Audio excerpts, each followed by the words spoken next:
Damien Pierret de Aubange nous revient avec un thriller haletant qui va vous glacer le sang. T'emballe pas, hein, on va peut-être y aller doucement pour commencer. Juillet 2023. Une petite famille hollandaise s'arrête sur une aire de repos de l'autoroute de l'Ardenne. Non, y a rien d'effrayant à ce moment-là, c'est juste un gamin de 7 ans qui doit faire pipi, c'est tout.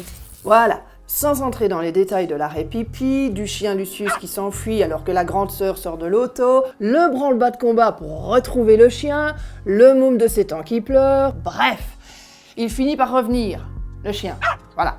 Mais il revient avec dans sa gueule une chevalière. Et dans cette chevalière, un doigt. Oh, mais d'où ça sort, ça? Petit retour quelques années en arrière. Hiver 1994. En 1994, on avait déjà la télécouleur. Hein. Voilà. À bord d'une magnifique Toyota Starlet, Mathieu et Sophie reviennent d'une soirée-concert passée à Bruxelles. Février, soirée Saint-Valentin, quoi. Non, pas vraiment.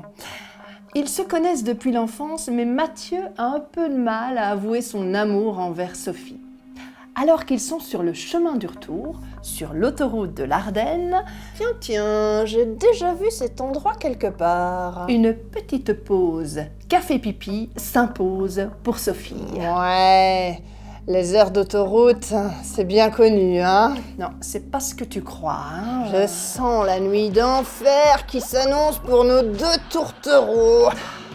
Mais j'ai dit, c'est pas ce que tu crois. Nuit d'enfer peut-être, mais pas la nuit à laquelle on pense. Mathieu et Sophie s'arrêtent sur le parking de la station-service et entrent dans la boutique. Un endroit qui leur réserve bien des surprises. Non, à mon avis, c'est pas ce genre de surprise. Hein. Continue. Je préviens, à partir de ce moment de l'histoire, impossible de poser le livre. Faudrait une musique d'ambiance là, un peu comme dans la playlist que suggère l'auteur au début du livre.